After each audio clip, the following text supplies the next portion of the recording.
After Iowa State beat Iowa this last weekend to move to 3-0, it's easy to feel great about where this team is at. But there are definitely areas where Iowa State can improve, and we're going to talk about where those are today on Locked On Cyclones.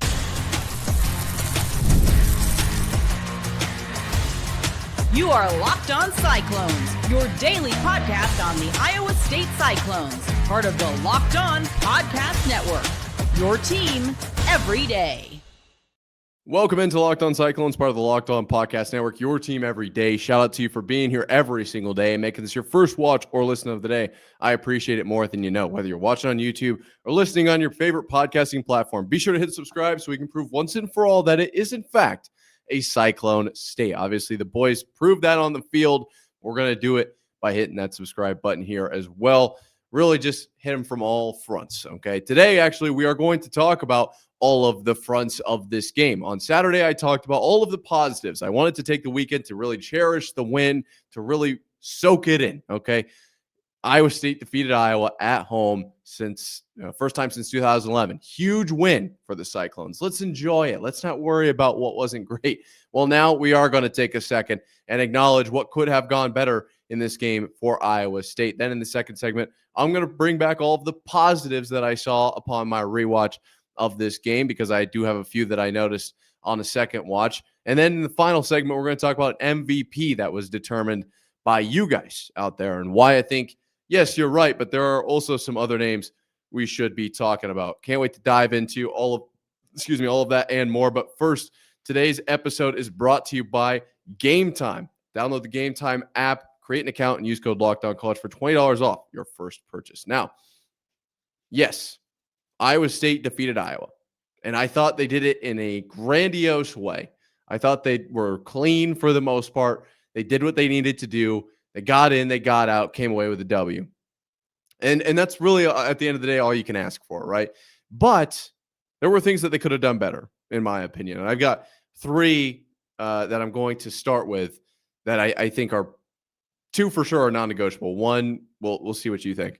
The first one is we've got to be cleaner on special teams. We just have to be, okay? Kyle Konrardy, plug your ears. This is not about you. This really isn't even about the entire field goal unit. So if any of you guys are football players for Iowa State that are on the field goal unit, and Kyle Konrardy, especially you, just ignore this, okay? But we can't be having what happened happen again. And I am now back in the boat, which I believe we brought this up on Friday last week, where I was like, yeah, it feels weird to not have to hold my breath all the time for Iowa State on special teams. Like, for the most part, this team's been pretty clean. Now I'm back in the boat where I am constantly holding my breath every time the punt return, kick, or kick return team goes out there. I just never know what to expect from this team. And while I will say, I'm just going to speak on the play as a whole, the fact that there was a ball that was punted by Iowa that was then recovered by Iowa, the fact that that play stood as that event happening the way I just described it is ridiculous. And I'm going to leave it there because you know what? We can't go back and change it. And we're going to just actually basically exclude that play from this evaluation. Okay. Because I can't tell you, I just can't, I'm not going to use the words that I want to. Okay. That's a load. We'll say it like that. But outside of that, there were still plays that I thought Iowa State probably could have handled better on the special teams front. We're calling for a fair catch and then letting the ball hit the ground and then grabbing it. I just don't know why. I'd be interested in knowing the why if there was a good reason. I just don't know what it was. And so why are we making that decision? I don't know. Okay. For the most part, relatively clean. But there was also, when Iowa went there, I believe this was to kick to go up to 13 points. This was to tie the game, I believe, for Iowa on the 4th and 2, because they had been driving. They were driving on that play, or excuse me, on that drive. They came, I believe, from their own 5. So our, what we'd be using to score our 5-yard line. That's not what it'd be. Their 5-yard line. They come driving all the way over and they kick it on a 4th and 2 to put it through. We had some guy jump over the line. Now, look, if you block it, there's nothing called. That's the hero of the game, right? But in the off chance that it's called for a penalty, it's a 4th and 2. Even a 5-yard penalty is going to push them over the first down marker. Really can't have Iowa score a touchdown in that position. That really puts a big wrinkle on the ending of that game, because that would put them up 4 with an extra point if the score was 10-13, right? So there were just a few things that I noticed on special teams that I thought needed to be cleaned up. For the most part, relatively good. And the one big play everyone wants to talk about, I don't think that was an Iowa State's player's fault. I think that there was potentially, as Matt Campbell said, a third team that was involved with that. And we'll talk about Matt Campbell postgame tomorrow, don't worry. But I really wanted to get to my initial breakdown after the rewatch, because I did watch this entire game back. The other one that I wanted to the reason I wanted to watch this game back explicitly, the Hansen strategy to me is very interesting, okay? I think that it's, in theory, it works out. And I am putting this in what needs to be cleaned up category, because there's a very real world where Carson Hansen is pulled from the game, is put back in with 8.5 minutes to go, and then some freak accident happens. Like we did see a fumble from Hansen earlier in the game, and we'll talk about that in the final segment. Some freak accident happens. Iowa ends up with the ball, and then they do another one of those 9-minute drives, and they run the clock out and they kick a field goal, or they fall into the end zone or whatever, and it's over. And then you just, the reason that that's negative is then Hansen didn't have the ball for the last, 2, 3, 4 drives of Iowa State offense, right? They basically removed him from the game after his first few drives because they were waiting for him to come back, but that time never came. That's what I worry about with this strategy. How do you know it's a very fine line here? Because you do want those fresh legs at the end of the game. And I think it worked out really well for Iowa State here. But it's a fine line. It's a very risky situation. When do you put him back in to ensure you get the most out of him? To ensure that his essentially, the number of drives where Carson Hansen is at 100%, you don't want that number to be below what actually he can do. So if at the game we put him in for 6 drives and he's at 100%, but he was capable of playing 8, then why are we not putting him in for 8 drives? Well, if it's because basically the game was shorter than we thought it was going to be, that's my only problem with this strategy. And we'll talk about offensive strategy that I liked in this next segment here, but I can't quite get on board with the Hansen strategy yet. We saw it against Kansas State and it worked out phenomenally. Okay. Against Iowa, I think it was partially the reason we won this game, to be completely honest with you. There was a big portion of this win that came from Hansen coming back fresh. But we weren't guaranteed that. We weren't. If anything weird happened on that drive, we were stopped outside of field goal range, and Iowa was able to run out the rest of the clock because they had, I believe, the longest scoring drive in Kirk's entire tenure during this game. If they were able to run that clock out, well, now we never saw Hansen, right? Like we basically, he was gone the rest of that game, the second half of that game. And you don't want that. You don't want that. So I don't love that strategy. The other, well, I guess I shouldn't say I don't love it. I just need to see it used more to really have a fine opinion on it. The last thing I want to talk about here is the defensive line pressure throughout this game. The reason I'm throwing it on the end is I'm not entirely sure if this was Haycock's strategy, but I just didn't feel like Iowa State got to Gronowski enough until the last drive. I believe they're credited with 3 sacks. I thought they had 4 is what I would call it, but they're credited with 3. 2 of those come on the second and third down of Iowa's last drive, which was 4 plays long, right? So 50% of Iowa's last drive had 66% of Iowa State's total sacks. I thought there were a lot of times early in this game and throughout the course of this game where Iowa State's pass rush looked almost confused. And the reason I'm putting this off to the side is there's a chance that Haycock was like, look, we're just going to force essentially Gronowski to get outside the pocket, just get to him, make him either make a play with his legs or throw it. And if that's the case, that's the case. I would just like to know that that's what we're trying to do.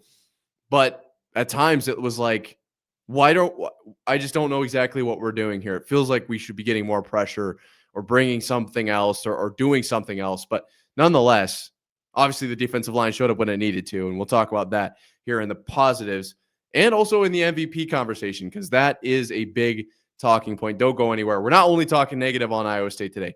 know it's a weird start, but we're going to pick things up here and talk about everything I loved on my rewatch of the CyHawk game right here after this. When the opening whistle blows on a new repair, get your crew moving forward with Supply House. Order today and see parts on your doorstep tomorrow. Over 280,000 plumbing, HVAC, and electrical items from the most trusted brands in the business. Their real-time inventory and honest lead times keep you from punting projects, while their industry-leading customer service always has your blind side covered. The part finder tools and 3D schematics can save you hours on jobs where every detail matters. Join the free Trademaster program today and score serious perks like priority shipping, lower prices, and a dedicated support line. Visit supplyhouse.com to sign up for free and use promo code SHCollege5 for 5% off your first order. That's supplyhouse.com. Real people, real service. Today's episode is also brought to you by Game Time. College football is back, and I could not be more excited. Obviously, Iowa State 3-0, the tailgates, the rivalries, the energy in the stands. There is just nothing like it, but let's be real. Actually getting tickets can feel like more of a battle than the game itself. Endless queues, hidden fees, prices jumping at checkout. That's why I use Game Time, the app that gives the advantage back to fans. It's the easiest way to score last-minute tickets at the best prices with no surprise fees. What you see is what you pay. My personal favorite feature by a mile is the fact that you can see your exact view from the seat that you would be purchasing before buying it. That's really important to me. It's faster, cheaper, and it's less stressful than any other way that I've bought tickets. So take the guesswork out of buying college football tickets with Game Time. Download the Game Time app, create an account, and use code LOCKEDONCollege for $20 off your first purchase. Terms apply. Again, that's promo code LOCKEDONCOLLEGE for $20 off. Swipe, tap, ticket, go. Download Game Time today. Weird start to today's episode talking about the things I thought Iowa State could have done better in the CyHawk game, but let's pivot big time and talk about what I thought Iowa State did well in this game against Iowa here at Locked On Cyclones, part of Locked On Podcast Network, your team every day. Getting to be at this game was the coolest experience maybe ever. It was certainly up there, and I've went to a few huge games for Iowa State over the course of the last few years. Huge privilege. And watching Iowa State defeat Iowa at home for the first time since 2011 was borderline religious experience, okay? But you can only do so much when you're sitting out there on the hill enjoying the game. I wanted to come back, rewatch it. They're going to mention things from the broadcast booth that are being relayed up to them. I thought I caught a lot of it on the field, but there was a reason I came back and rewatched this entire game. This game had one of the best atmospheres of all time. Positive note number one, Cyclone Nation showed up. We went red out. We went redded, and you guys showed up big time. All of the panoramic shots from the stadium, all of the big cameras from the corners or the flyovers or whatever, it was red, that entire stadium, and it was loud there. So I wanted to give the first positive note of this game to you guys, because honestly, when I was there, it was kind of like, I feel like this is good, but also, unfortunately, we were right next to the Hawkeye parents, so it was kind of a little bit of a mind twist for me. When they put it on the screen on the TV, I was like, okay, yep, we got him. We showed up, and Iowa State really repped the red in this one. I've seen some games where it's not always completely redded out. This one, we killed it. Shout out to you guys. Let's talk about the offense. First, my biggest positive takeaway from this game was either Rocco Becht or the offensive game plan. I'm not entirely sure which one it was who made the call, but we'll talk about kind of both. Rocco obviously had a big game in this one. Not a huge game, but enough to get the win. 18 of 27, 134 yards, and a touchdown. Okay. Also on the ground, had 5 rushes for 11 yards. Relatively good. Extended some drives. Okay. Was accurate. I think that 18 to 27 is misleading. I think that there were throws that he was putting out there just to show that there were penalties being committed. And there are also a lot of really good balls that he had that wide receivers just didn't come down with. Okay. Now, I'm not going to talk too much on that because the wide receivers know their job is to catch the ball. They're going to go work on that. Whatever. We'll move on from it. But that 18 and 27 doesn't quite look as good as Rocco was in this game. Rocco was a surgeon. And the other thing that I wanted to talk about as far as Rocco and or offensive strategy goes was Rocco got this ball out really quickly all game long. Rocco clearly was making reads extremely quickly and had his goal was to get the ball out. And I think it was probably under 1.5 seconds almost every single throw. Now you're going to have like the 35-yard shot to Eskilsson. It's going to take longer than that because you have to get the receiver down the field. You have to give the chance to Eskilsson to move 35 yards, right? Like there is that element. But basically everything else was either a quick slant, which was always right on the money, little dig route, right on the money, maybe a little curl route, maybe a little comeback, force your way back to the ball right there. Anything from out of the backfield. There were a couple plays that I didn't love the ball placement, but I mean, we're really picking at straws or whatever, picking at hairs. We're nitpicking. Okay, that's what I know. We're nitpicking on those type of plays. Rocco was quick to get the ball out. And I don't know if that was Mauser that wanted that done, Campbell wanted that done, or if Rocco decided he was going to do that because Iowa doesn't come away with a single sack. And that was something we talked about all week leading up to this game, an area where Iowa had a key to victory, blah, blah, blah. Get to Rocco. Can they do it with 4? Well, they didn't do it at all, really, honestly. I thought Rocco's pocket presence was unbelievable as well.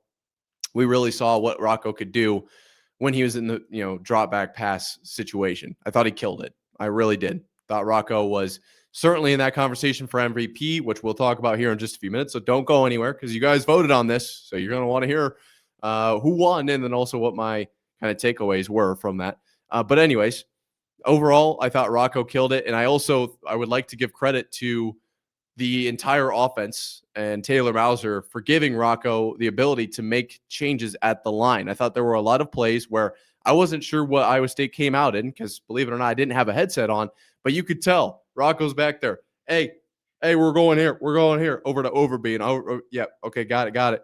And he saw something and he took the shot and it was there, just wasn't a catch. Or maybe the left side of this line is a little loaded. If we were going to go power to that side, doesn't look great. Maybe we go with a counter here.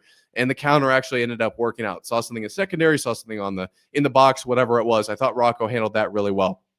Other things I thought were positives from this game. The offensive line, like I said, 0 sacks for Iowa in this one.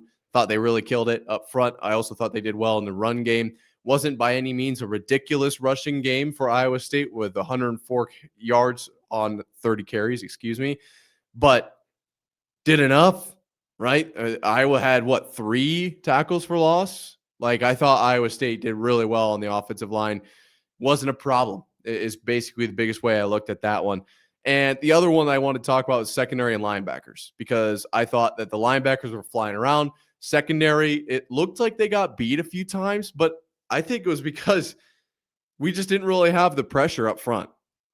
We weren't and Gronowski is good at kind of escaping too. So when you bring 3, it's a little easier for him to move around. And when he was able to extend plays to that 5, 6, 7 second mark or whatever it was, it's almost impossible to cover somebody for that long.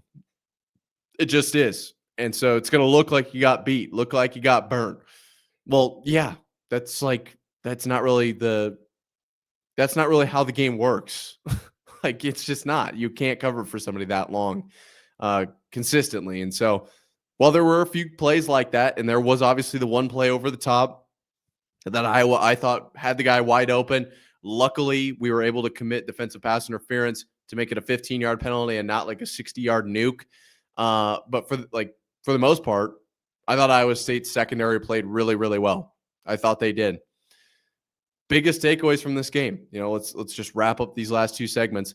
Rocco was unbelievable. There were areas where he could throw the ball to a better spot, but I mean, Rocco knows that. It's not like Rocco's shocked that he's like, whoa, what do you mean? I had 10 incompletions and that was no good. What was it? 9 incompletions? Like, I wanted those to be incomplete. What do you mean that's bad? Like, no, obviously he knows. He wants every pass to be completed. The wide receivers could have caught a few more balls, but they know that. Those aren't things I'm going to bring up in this conversation. For the most part, Rocco played unbelievable. The wide receivers got what they needed to get done. The tight ends showed up big time. Didn't even mention them here because they were talked about so much in that last segment or our last show and will be brought up in this MVP conversation. Defensively, flew around, made the plays we had to, especially late in the game. Tamatoa McDonough. We're talking about him in this MVP conversation. I tell you what, I am so excited to talk about this. We're going to do it right here coming up after this. Quick question for all you college football fans out there. If you could go back in time and sit at front row at your school's biggest rivalry game, what hat would you be wearing? Yes, I said hat. For me, it would be the game. These aren't just hats, they're the same vintage styles fans wore back in the 80s and 90s. And guess what? They still go for the same price they did back then. When you use code Locked On, you'll get your vintage hat for $16.99. Head to thegamecaps.com at thegamecaps.com. Grab your team's classic bar or retro circle design and use code Locked On for an exclusive discount because the legends wear the game. So I ran a poll on the MVP of this game because this was a huge game, one of the biggest games maybe in Iowa State history. Obviously not a college football playoff game, not a bowl game, whatever, not a Big 12 championship game even, but the magnitude of this win, I think, is more than that of the average game. So I was curious, what did you guys think? Who was the MVP in this one? And at the time of recording, I did put 4 options into the poll, okay, just so we're clear. At the time of recording, we've got 72 votes, and I did the math for 69 of those votes because 3 have just come in since I started recording here. I threw up 4 names, and I've got how many people voted for each one of those names and who the winner is at this time. Now, by the time this comes out, it will probably be different numbers, but it won't be a different winner based on what I'm seeing here. I thought the 4 players that deserved the nod in this one, or at least were very much worthy of it, Tamatoa McDonough, okay, Gabe Burkle, Rocco Becht, and Kyle Konrardy, okay. Now, there's going to be an argument for tons of other players out there, but Tamatoa McDonough with back-to-back sacks, the moment it mattered the most for Iowa State to shut down Iowa's last drive, Tamatoa has 1 vote out of 69 that I calculated. Whoever that is, and I saw the comment, I don't have the handle in front of me, ball nowhere. I mean, that it's obviously, I understand why people did not vote for Tamatoa McDonough because there are other names on here that's hard to ignore, and we'll talk about that. But I assume there would have to be somebody that would vote for him because how does that last drive go, right? That he completely took over the game there. And that's a player that I've been talking about since we got the info he transferred. Since we knew he was coming to Iowa State, I said, look out for this guy. And then we kept hearing about him through media days. And it was Tamatoa McDonough is a freak here. Tamatoa McDonough shouldn't be able to move like this there. Yeah, look out for Tamatoa McDonough. We haven't seen a ton of him through the first 2 games. But now, in the last 2 minutes, essentially, against Iowa, he makes his presence known. He did have 5 tackles in this game, but 2 sacks to effectively end this game. Not entirely, of course. A 4th down attempt was had by Iowa and obviously not sacked. It was just an incompletion. But those were huge. Forced the timeout, which could have impacted the rest of the drive, right? I mean, I can't put my words on how big that was from Tamatoa McDonough. So I had to put him in here. He did get a vote as of right now. I think he's worthy of more than just 1 vote, but these other 3 names are huge as well. Burkle, I've got him at 15 votes, okay?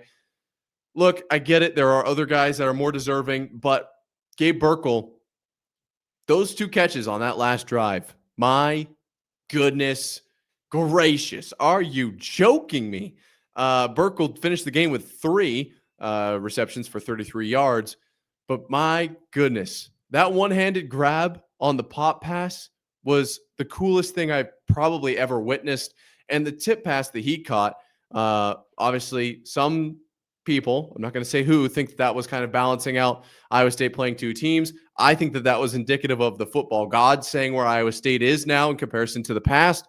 Either way, it was channeled through Gabe Burkle, and he made the plays when he really needed to as well. Same thing with Tamatoa McDonough. The other guys, Rocco Becht. I just got done talking about how well this guy played. Yes, he did leave some points effectively on the board. I thought there were some throws that were not quite on the money, which is fine. It's not the end of the world. But, I mean, I guess if you want to get down to the brass tacks of this, there were definitely throws that Rocco could have put a little bit more in the bucket. Overall, unbelievable day for Rocco Becht, in my opinion. 9 incompletions on the day, 18 to 27, 134 yards. The lone touchdown for Iowa State thrown by him to Benjamin Bramer, and a very good throw at that. I thought Iowa State, kind of ran through Rocco in this one, especially late in the game. I thought that they trusted Rocco with his ability to make changes at the line. They trusted him with his legs, 5 rushes for 11 yards. It's hard not to pick a quarterback for MVP when Rocco is so good. And we're going to talk about Rocco and how good he is next week, or not next week, tomorrow. I have to talk about it because the kid, you don't get a quarterback like this in your program all the time. We're going to put some time into this, but only comes away with 7 votes. Third in my current math. There are a few votes that I haven't accounted for, but I wouldn't push him up into second. So that makes your winner, Kyle Konrardy. Of the 69 votes I have mathematically equated out, 46 go to Mr. Kyle Konrardy. I don't know how many of those are because he was seen playing Clash Royale right after kicking a game winner. I agree. Build the statue now. Shout out, obviously, Kyle for that kick and being a super chill dude as well. But it's hard not to pick Kyle. Goes 3 of 3 on the day. I believe 44 and 54 were in there, and it's like a 30, 33, something like that. 3 of 3 on the day and a 54-yarder for back-to-back years for Kyle. To win it is like, that to me is just given that he's the MVP in this one. Of course, the argument is that they wouldn't have been in field goal range. I guess they had the interception, but outside of that, like, most of those kicks wouldn't have been a result of Kyle. Essentially, does that make sense? Like, he couldn't advance the ball into the field goal range. He just kicked it. So you could argue Burkle or you could argue Becht from that angle. But Konrardy is the one that really gave Iowa State 10 points in this one. 3 field goals and an extra point. So there's that. Like, I if it were me, I think I'd have to go Konrardy. Okay. Just because he literally gave Iowa State 10 points in this one. And without those 10 points, essentially, if you were able to somehow just remove those, Iowa State would have lost 6-13. However, every single one of those players, if you voted for them, I could 100% see why. Let me know in the comments down below. The post is on the channel. If you haven't voted already, why did you vote for them? Let me know in the comments or at Nick_Marv on Twitter. I will respond to almost all of these unless millions come in and I'm just unable to physically comment back, because I think all of these are reasonable arguments. If Tomato McDonough doesn't get those sacks, does Iowa force their way into a field goal position? I think there's a chance of that. They did not have the best day offensively. They did not. I completely agree with that. But boy, when you get sacked back-to-back times and you make 4th down, basically 4th and a mile, and you force them to use the only timeout they had, talk about effect on the game. Okay? And in 2 plays. You talk about Burkle extending that last drive. Pretty important. You talk about Rocco being the kind of guy for the offense all day long. The guy who threw the touchdown in this game, right? Like, yes, I can see the argument for Rocco as well, but Kyle Konrardy with 10 points, 3 field goals, 1 to go ahead. The guy is nails. The guy is just it's rare you see anything like this in college football. I watched a few NFL games that I think the kickers were less sure than Kyle Konrardy is. It's unreal. Iowa State has true legitimate weapons across the board, like NFL caliber weapons.